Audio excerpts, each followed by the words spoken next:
So often when I'm speaking about relationships between men and women, or doing any kind of help with couples, so often I talk about how important it is for a man to provide containment for the woman that he's with. But so many men and also women are confused about what containment even is, much less how to provide containment for someone. For that reason, I've decided to do this episode entirely on containment.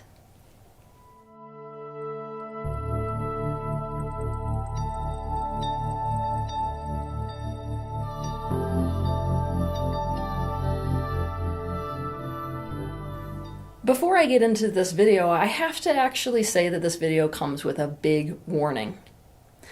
This video is going to run up against so many erroneous yet deeply cherished beliefs around sex equality.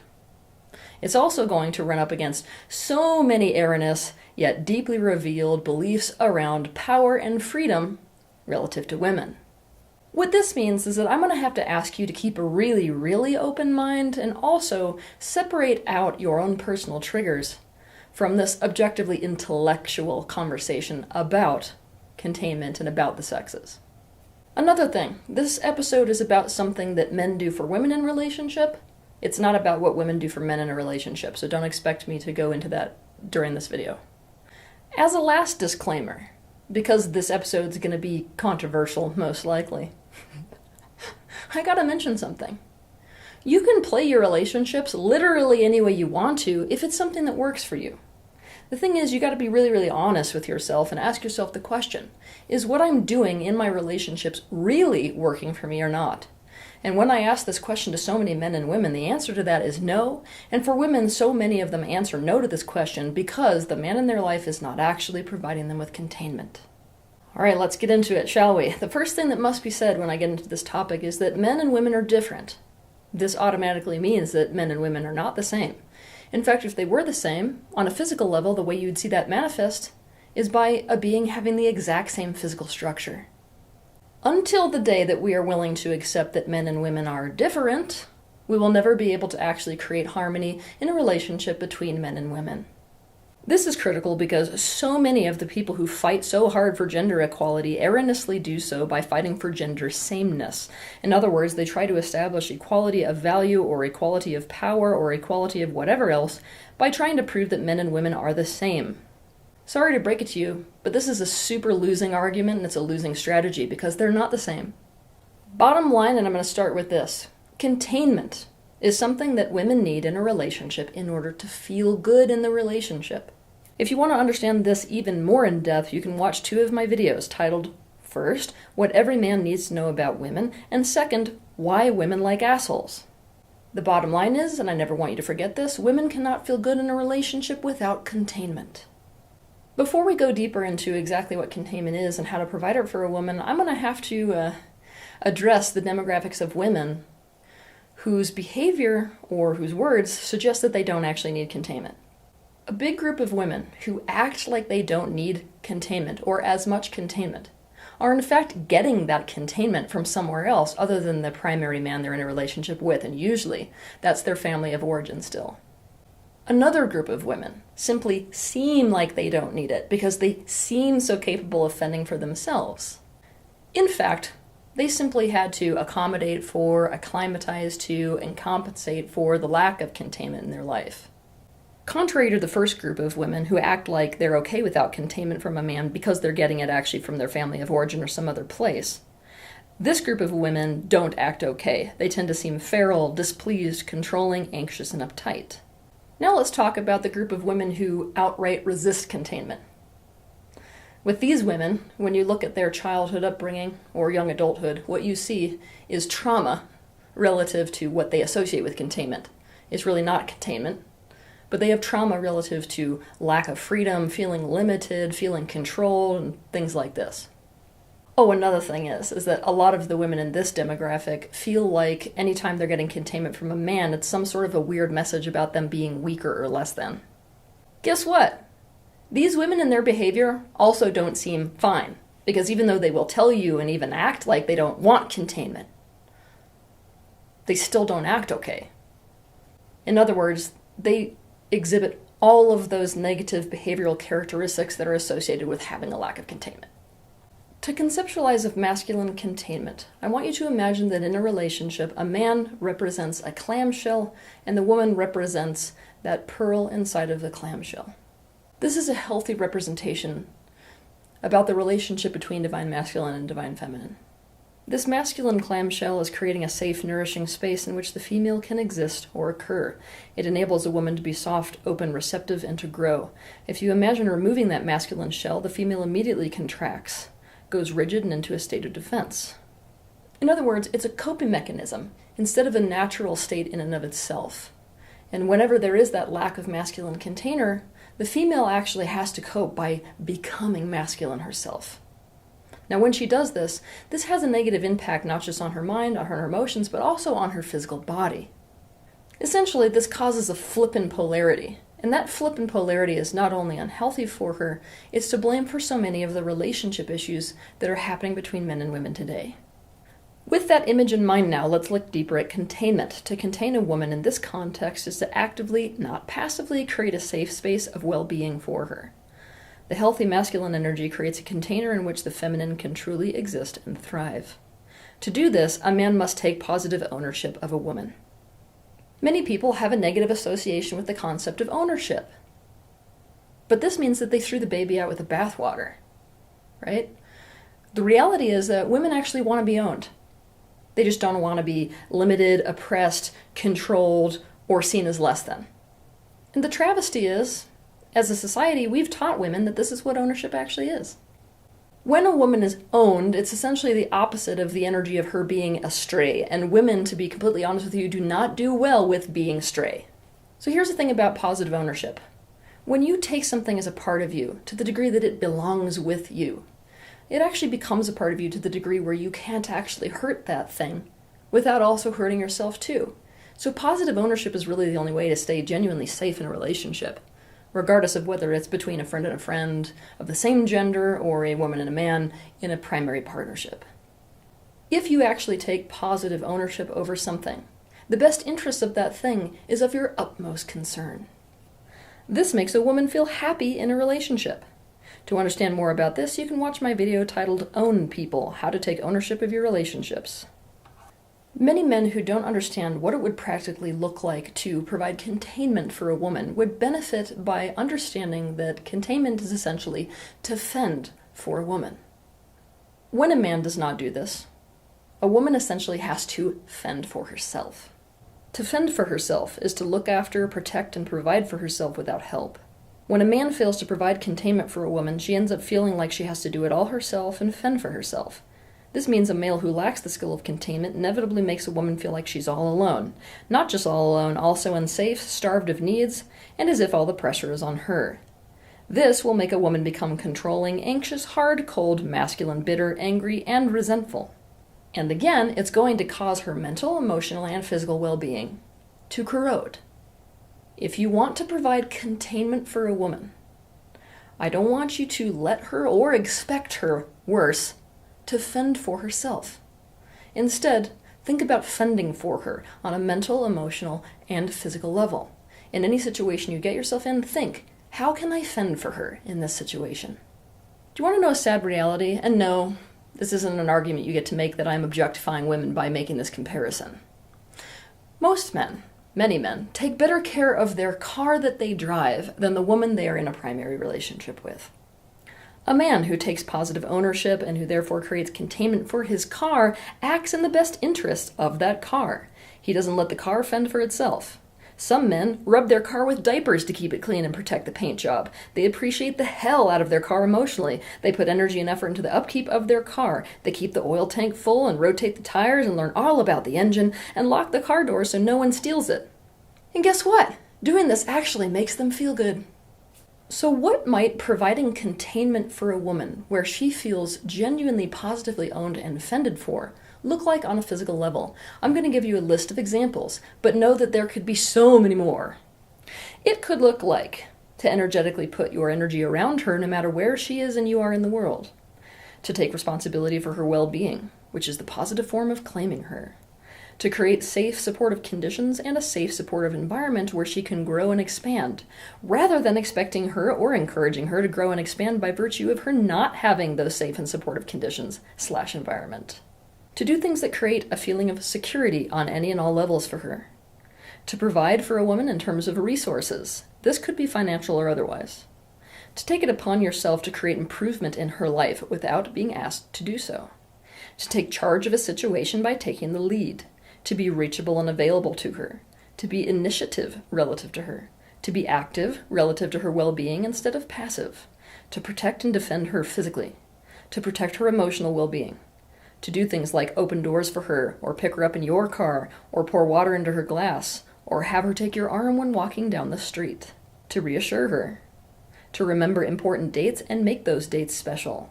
To attune to her mental, physical, and emotional state so that you know what is right to do or not do relative to her specifically. For this, you must put considerable energy into understanding not just women in general, but her specifically.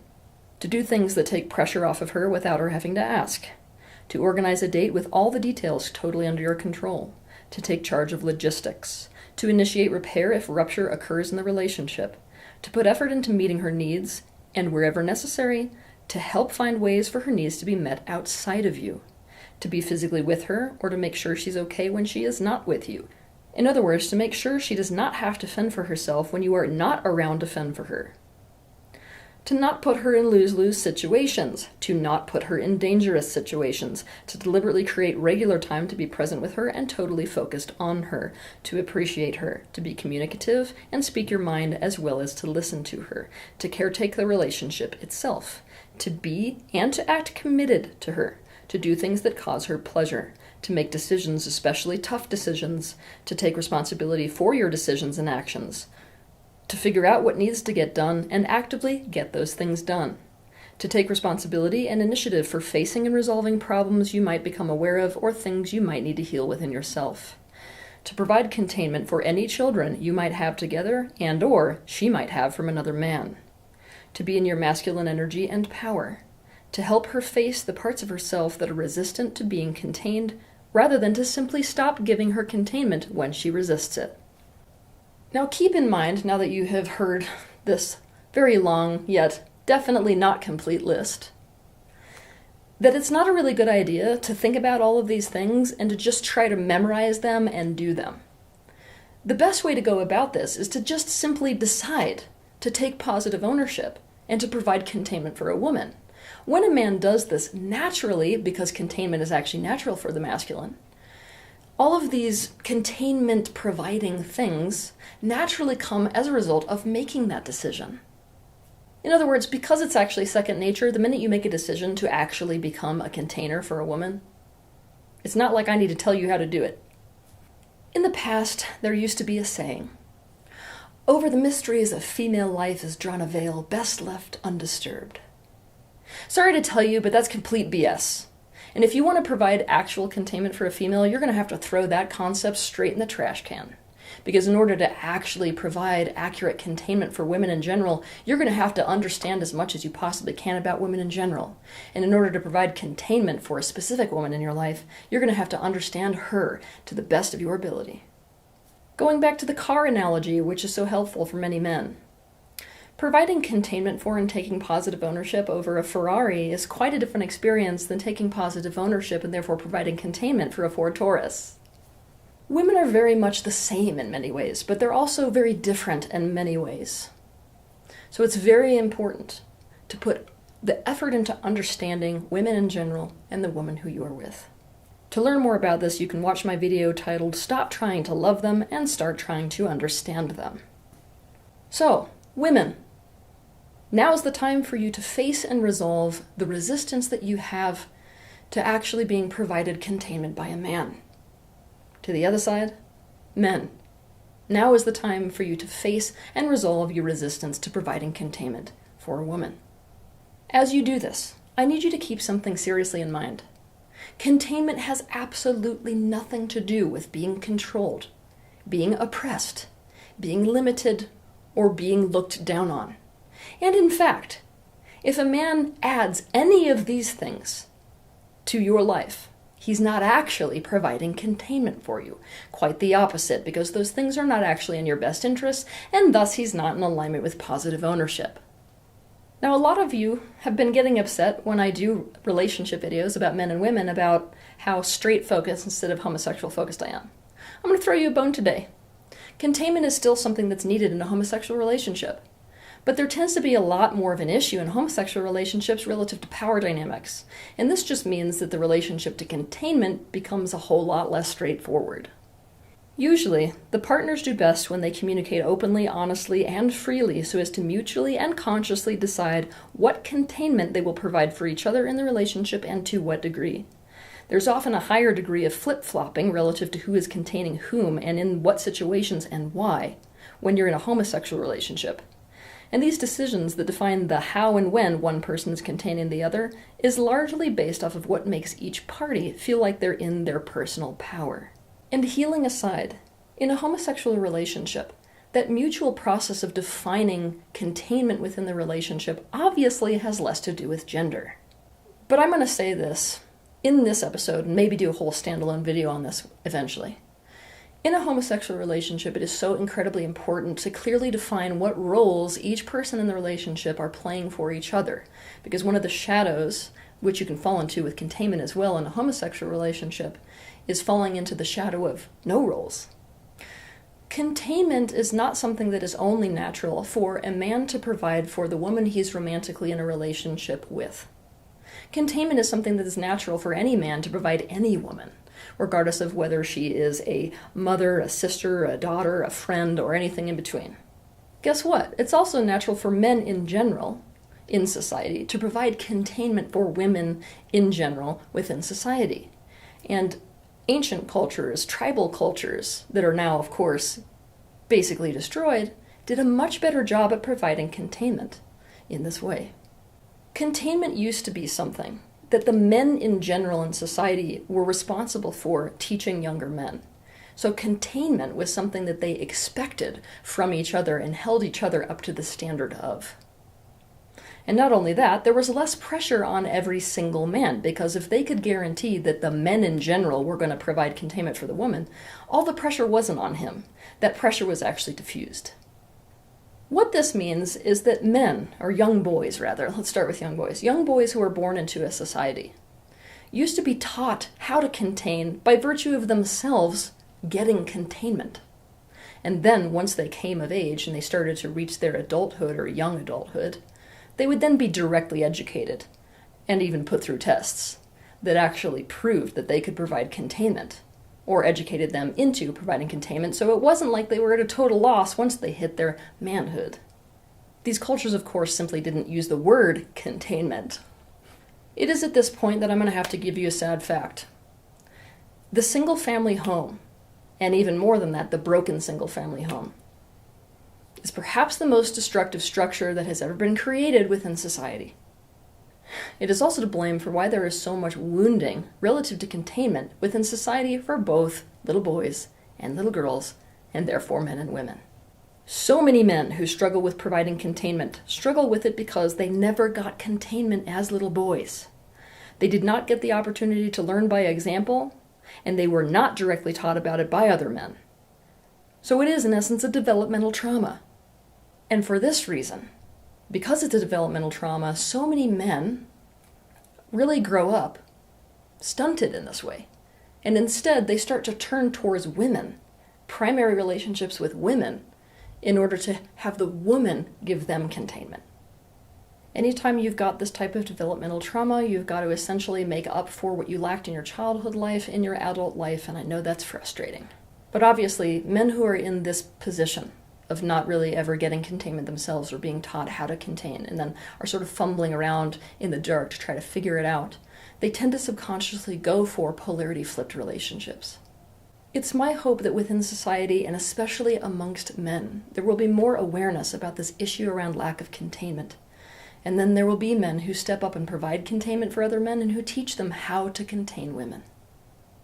So all this being said, you can definitely learn how to contain a woman. So all that I've said being said, I want to leave you with this. Providing containment in a relationship is not something that only makes a woman feel good in a relationship. It's also something that makes a man feel good in a relationship. When men are healthy, they love the feeling of providing containment for the women in their lives. In fact, it gives them tremendous purpose, value, and self-confidence to do so. Have a good week. If you liked this video, be sure to share it, like it, and also subscribe to my channel so you can see more content like this. But I want to personally thank you for taking the initiative and having the bravery to step into the space of awareness, not only for yourself, but for the benefit of those around you.